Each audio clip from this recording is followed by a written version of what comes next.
ఎలా పరిచయం మీ ఇద్దరికి? అంటే నార్మల్గా మాది గోదావరికని కదా కాలనీ, అవును. వాళ్ళది కూడా గోదావరికని. నార్మల్ తను డాన్సర్, నేను డాన్సర్. అక్కడ ఉండేవాళ్ళు రవి అన్నయ్య అని చెప్పేసి వీళ్ళందరూ ఏం చేసేవాళ్ళంటే, ఒరే నీకు కరెక్ట్ పర్సన్ అంటే టోనీరా, ఇలా బాగుండేది మీ ఇద్దరు పేరు చాలా బాగుంటది చాలా బాగుంటది అని చెప్పేసి చెప్పేవాళ్ళు. ఎవరు ఈ టోనీ ఇలా బాగుంటది అని తర్వాత పరిచయం అయింది. పరిచయంలో కలవక ముందే మీకు అందరూ అనేవాళ్ళ? అందరూ అనేవాళ్ళు అక్కడ ఉండేవాళ్ళు. అంటే నేను చాలా అప్పుడు ఇంకా స్పీడ్ చేసేదాన్ని అనమాట డాన్స్. సో తన స్పీడ్ కి నీ స్పీడ్ కి చాలా బాగుంటదిరా అని చెప్పేవాళ్ళు. మా ఫ్రెండ్ రా డాన్స్ పేరుగా బాగుంటది అంటే నువ్వేమో నిజం పేరు అనేసుకున్నావా?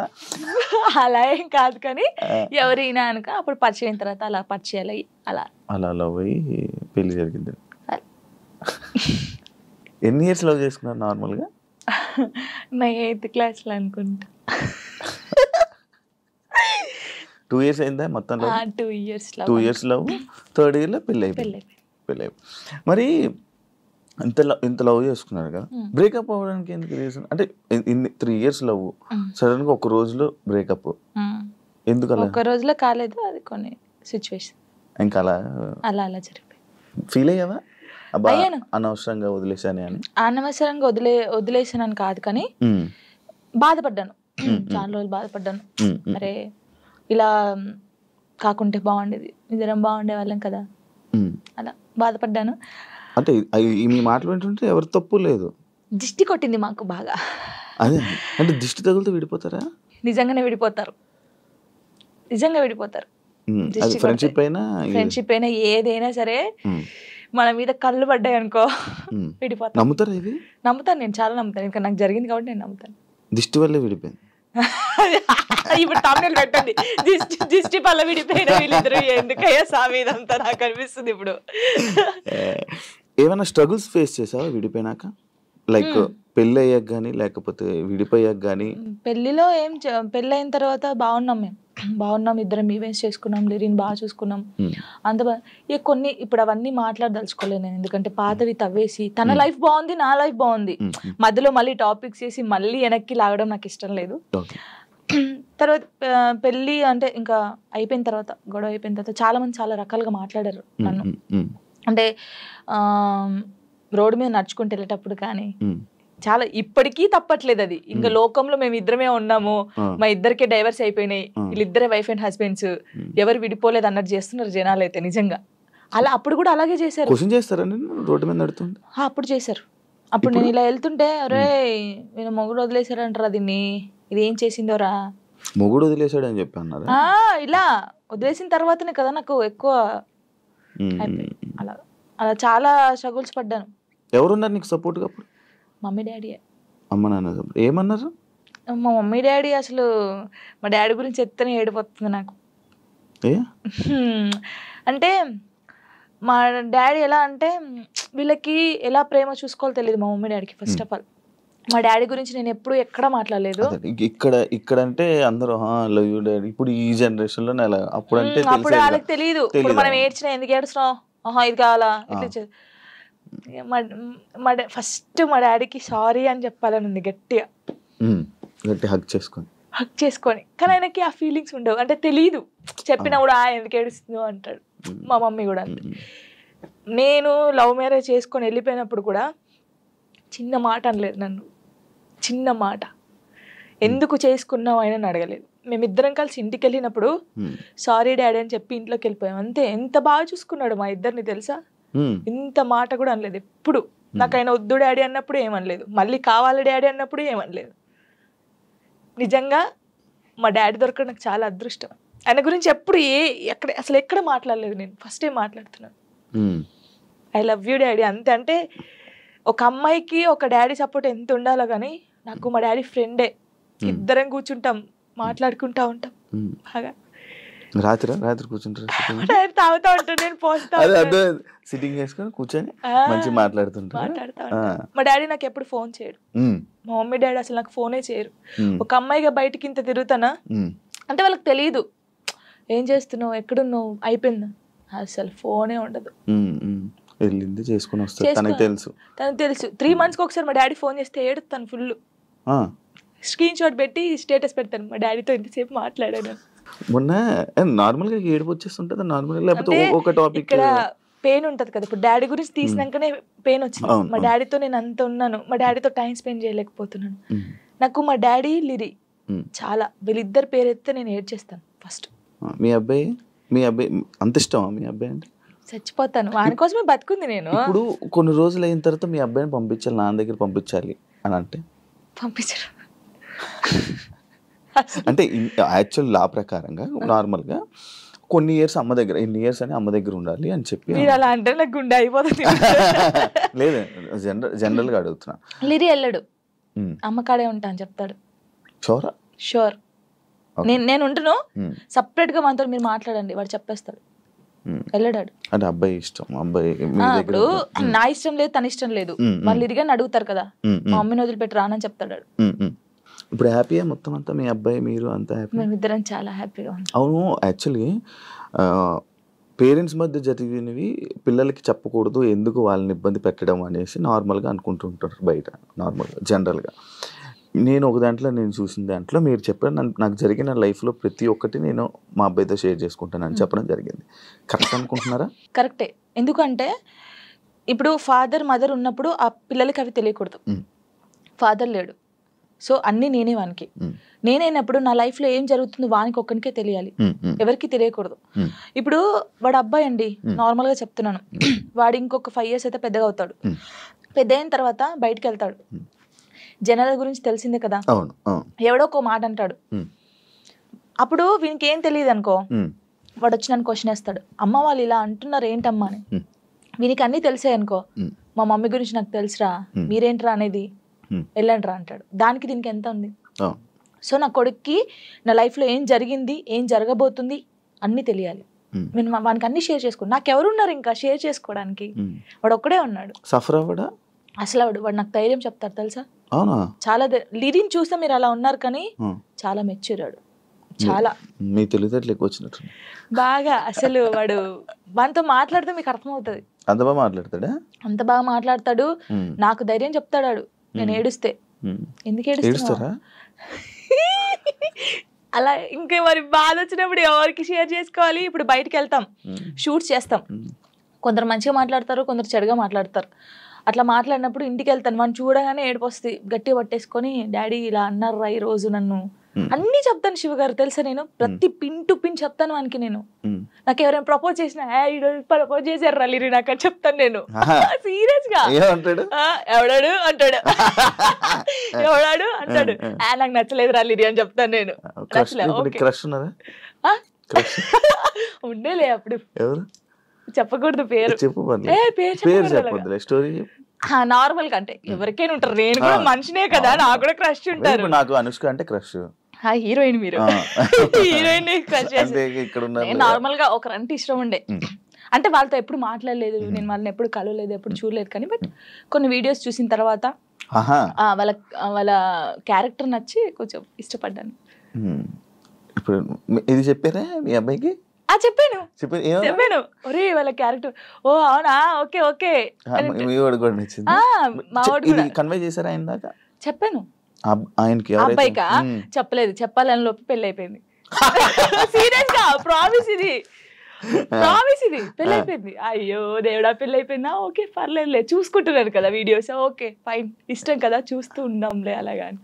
ఇంకో మ్యారేజ్ చేసుకోవాలని ఆలోచన రాలేదు. అంటే దీనివల్ల ఒక 8 months నేను సాంగ్స్ని కొంచెం పక్కకు పెట్టాల్సి వస్తుంది. అండ్ ప్రొడ్యూసర్స్ అందరు చాలామంది కూడా కాల్ చేస్తున్నారు, వాళ్ళందరికీ సారీ. అంటే నా హార్ట్ఫుల్గా నేను సారీ చెప్పుకోవాలి. ఈ టైంలో నేను అగ్రిమెంట్ అయ్యాను కాబట్టి ఒక మంచి ప్రాజెక్ట్తో మేము ముందుకు రావాలి అని, అంటే ప్రేక్షకుల దేవులకు, అంటే వాళ్ళు నన్ను అభిమానించే వాళ్ళందరికీ ఒక పెద్ద బిగ్ సర్ప్రైజ్ తోటి మేము ముందుకు రాబోతున్నాను. అండ్ ప్రొడ్యూసర్స్ కూడా చాలా సారీ అండి, ఒక 8 months తర్వాత నేను బ్యాక్ వచ్చేస్తా, అంతే, నన్ను కొంచెం అర్థం చేసుకోండి. అంటే మీ పేరు చెప్పగానే జనాలకి ఏంటంటే ఒక విషాద గీతాలు, ఏంటంటే అదేదో విరహ ప్రేమికుడు, భగ్న ప్రేమికుడు అంటారు కదా, ఆ పాటలు ఎక్కువ వస్తున్నాయి. అంటే మీరు అట్లా సెలెక్ట్ చేసుకుంటున్నారా, లేకపోతే వస్తున్నాయి? అట్లా అంటే సెలెక్ట్ చేసుకోవడం బ్రాండ్ పడిపోయింది మీకు, అట్లా అయిపోయింది. అంతకుముందు స్టార్టింగ్లో ఒక డాన్సర్గా గుర్తించారు, తర్వాత ఒక ఆర్టిస్ట్గా. ఇక రెండు, ఈ టోనీకి ఏజ్ చేసిన డ్యాన్స్ వర్షన్ వచ్చినా వాడు చేయగలుగుతాడు, అండ్ యాక్టింగ్ స్కిల్ కూడా ఉంది. ఇలాంటి బాగా సెట్ అవుతున్నాయి అని చెప్పేసి వాళ్ళు ఓన్ చేసుకొని నాకు ఇవ్వడం జరుగుతుంది. అది నాకు అదృష్టమే చాలా. అంటే రేపు ఎప్పుడైనా వేరే క్యారెక్టర్ అయినా ఐ మీన్ వేరే మంచి సాంగ్ ఏదో మామూలు ఊపున సాంగ్ వేరే ఏమైనా వస్తే జనాలు యాక్సెప్ట్ చేయగలరా? అంటే ఒక బ్రాండ్ పడిపోయింది కదా మీకు, ఇట్లా ఎక్కువ ఈ సాంగ్లే ఏడిపించే సాంగ్లే ఎక్కువ వస్తున్నాయి కదా మీ నుంచి. అంటే నేను ఫస్ట్ డాన్సర్గా డాన్స్ తోటి స్టార్ట్ చేసిన కాబట్టి నన్ను ఏ టైప్గానైనా చూసుకోగలుగుతాను, ఏ జాయినర్లనైనా యాక్సెప్ట్ చేసేస్తున్నారు కాబట్టి నాకు చాలా హ్యాపీ. అంతే, ఇది వీడు చేయలేడు ఇది వీడు చేయలేడు అన్నట్టు లేకుండా రెండు ఈక్వల్గా వాళ్ళు నన్ను యాక్సెప్ట్ చేసారు కాబట్టి నాకు హ్యాపీ. ఓకే, మీ లైఫ్లో చాలా కష్టాలు పడ్డారు మీరు, చాలా అనుభవించున్నారు. సో అన్నిట్లోనూ నెగిటివ్ కామెంట్లు కూడా వస్తే చాలామంది ఏదో అంటుంటారు కదా.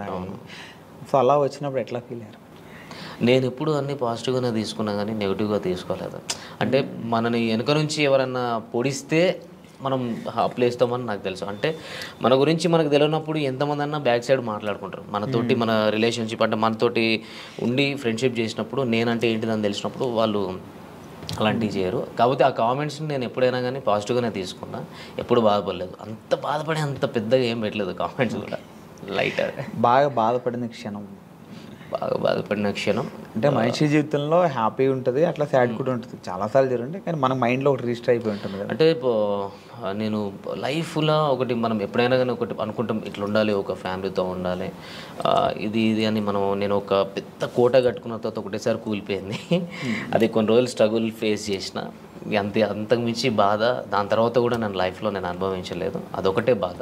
మళ్ళీ ఇప్పుడు కలవాలనిపించలేదు మళ్ళీ ఈ టాపిక్. ఓకే ఓకే, అంటే ఏదైనా ఇప్పుడు బ్యాక్ వెళ్తే అది నేను మార్చుకోవాలి నా లైఫ్లో ఏదో ఒక థాట్ ఉంటుంది కదా, అట్లా ఏముంది మీ లైఫ్లో? దేవుడు ఇచ్చిన ఒక లైఫ్లో దేవుడు ఎటు వెళ్ళాలో అనేది డిసైడ్మెంట్ చేస్తాడు. మనకు అప్ అండ్ డౌన్స్ అనేది జరుగుతూనే ఉంటుంది. దెబ్బ తాకితేనే మనకు దాని వాల్యూ తెలుస్తుంది. దాన్ని నేను మార్చుకోవాలని అనుకోవట్లేదు.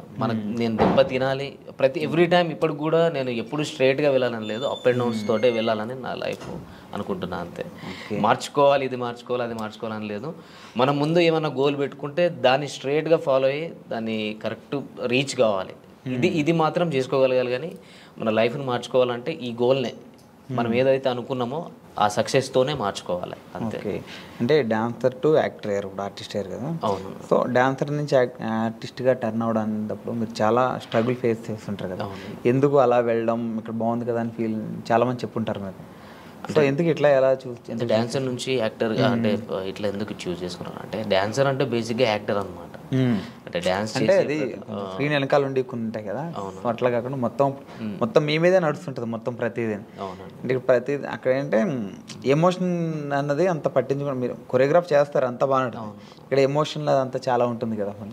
ఆర్టిస్ట్గా కూడా చూస్తుంటారు కదా, సో కష్టం అనిపించిందా లేకపోతే? లేదు, నాకు చిన్నప్పటి నుంచి ఆర్టిస్ట్ అంటే యాక్టింగ్ కానీ డ్యాన్స్ కానీ చాలా ఇష్టం. అట్లనే చిన్నప్పటి నుంచి ఉంది. ఒక డాన్సర్గా అంటే ఫస్ట్ ఆఫ్ ఆల్ డాన్సర్గా ఒక గుర్తింపు తెచ్చుకున్నాం కాబట్టి అది ఉంది. నాకు కూడా ఎప్పుడైనా ఇలాంటి క్యారెక్టర్ చేయాలి, ఇట్లా ఉండాలి, ఇది చేయాలి, మనం ఒక డాన్సర్గా కాకుండా ఒక యాక్టర్ కూడా ప్రూవ్ చేసుకోవాలని నాకు చిన్నప్పటి నుంచి ఉండే. ఆ ఛాన్స్ నాకు వచ్చింది, చేసుకున్నాను. గుర్తించారు ఆడియన్స్, అంటే జనాలు కూడా నన్ను యాక్సెప్ట్ చేసారు. హ్యాపీ. మీకు ఎవరంటే బాగా ఇష్టం? ఈ డాన్సర్స్లో బాగా ఇష్టం మీకు? డాన్సర్స్లో ఎవరు బాగా ఇష్టం?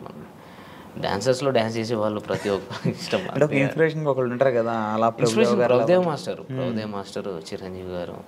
ఓకే, అట్లా. సో అందుకే ఆయనలాగా మీరు ఆర్టిస్ట్ అయ్యారు, డైరెక్టర్ అవుతారా మళ్ళీ? ఆయన కూడా డైరెక్టర్ కదా. డైరెక్షన్ స్కిల్స్ ఉన్నాయి, డైరెక్షన్ చేసేది నేను. ఏవైబి ఆర్ట్స్ అనే యూట్యూబ్ ఛానల్లో నేను అంతకుముందు 2018లో వర్క్ చేసినప్పుడు అందులో ఒక వరల్డ్ ఫేమస్ లవర్ అని, అప్పుడే world famous lover Vijay Deverakonda గారిది రిలీజ్ అయింది. ఆ టైంలో నేను అదే టైటిల్ మీద వరల్డ్ ఫేమస్ లవర్ అని చెప్పేసి ఒక షార్ట్ ఫిల్మ్ చేసిన. అంటే డైరెక్షన్ కానీ, స్టోరీ రైటింగ్ కానీ, సాంగ్స్ కూడా రాయడం కానీ, ఇవన్నీ నాకు చిన్నప్పటి నుంచి ఇష్టం, ఇంట్రెస్ట్ అంతే. ఇక ఓకే, ఫీల్డ్లోకి రాకముందు ఏం చేసేవారు? అంటే ఈ ఫీల్డ్లో అంటే నేను చిన్నప్పటి నుంచి డ్యాన్సర్ని, అండ్ నా స్టడీ ఇంటర్లోనే స్టాప్ చేసేసిన. ఇంటర్ తర్వాత నాకు డ్యాన్స్ మీద ఇంట్రెస్ట్ కాబట్టి డైరెక్ట్ ఫిల్మ్ ఇండస్ట్రీకి వచ్చేసిన. ఓకే, అంటే ఫ్రెండ్స్ ద్వారా. ఇంటర్ తర్వాత మీకు ఇంట్రెస్ట్ ఉంది, ఇంటర్ తర్వాత ఇక్కడికి వచ్చారు కదా. అవునండి.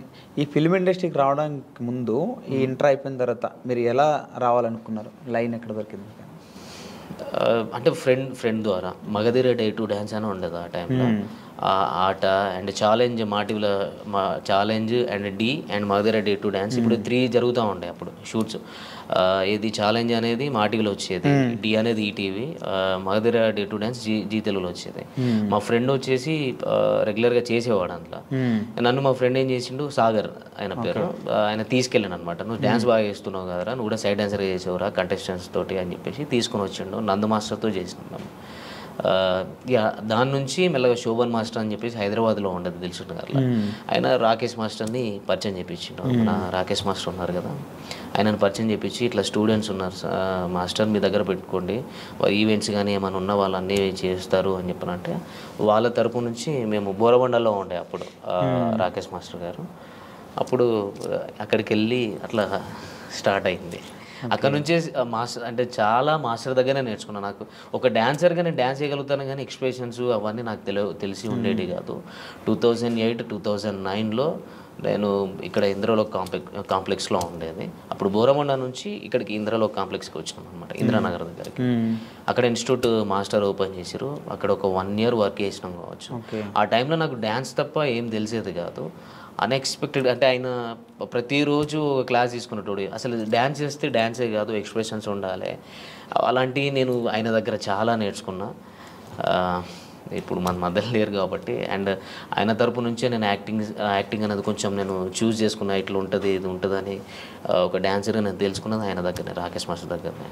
అంటే కొరియోగ్రాఫర్గా సినిమాల్లోకి వెళ్ళకుండా మళ్ళీ ఆర్టిస్ట్గా టర్న్ అయ్యారు కదా మళ్ళీ. అంటే ఆ టైంలో 2009లో Gemini TV 31st night event చేసినాం. నాకు ఒక 10 days బాగా స్ట్రగుల్, అంటే ఎక్కువ స్టేన్ అయిపోయింది, ఫీవర్ వచ్చేసింది. ఇక్కడ నుంచి సిక్ అయిపోయి ఇంటికి వెళ్ళిపోయినా. ఇంటికి వెళ్ళిన తర్వాత ఇంట్లో వాళ్ళు పంపించలేదు. అప్పటికి ఆ లోపు ఒకవేళ 2009లో ఉండేది ఉంటే నాకు సైడ్ డాన్సర్ కార్డ్ తీసుకున్నట్టు. అప్పుడు షారోన్ అన్న ప్రెసిడెంట్గా ఉండే. ఆ టైంలో నీకు ఇప్పిస్తా అంటే పాల్ మాస్టర్ని చాలామంది వచ్చేవారు అప్పుడు రాకేష్ మాస్టర్ దగ్గరికి. నేను ఎక్స్పెక్ట్ చేయలేదు, కానీ ఇంట్లో వాళ్ళు కొంచెం స్టాప్ చేసారు, నీకు హెల్త్ పరంగా బాగాలేదు అనేసరికి అక్కడనే ఉండిపోయి ఇన్స్టిట్యూట్ పెట్టుకోవడం జరిగింది. ఇన్స్టిట్యూట్ పెట్టుకొని మెల్లగా అట్లా అయిపోయింది. అట్లనే డ్యాన్సర్గా ఉండి ఒక ఆర్టిస్ట్గా ఈ యూట్యూబ్లోకి నేను అన్ఎక్స్పెక్టెడ్గా వచ్చిన. నాకు అంటే డైరెక్ట్ మూవీస్లోకి వెళ్ళాలి అన్నట్టు ఉండేది. అంటే నాకు డైరెక్ట్ టచ్ అక్కడికి వెళ్ళిపోయినా. రాకేష్ మాస్టర్ తరపు నుంచి నేను ఏదో మూవీస్లోకి వెళ్ళాలి, మూవీస్లో కొరియోగ్రాఫర్ కావాలి,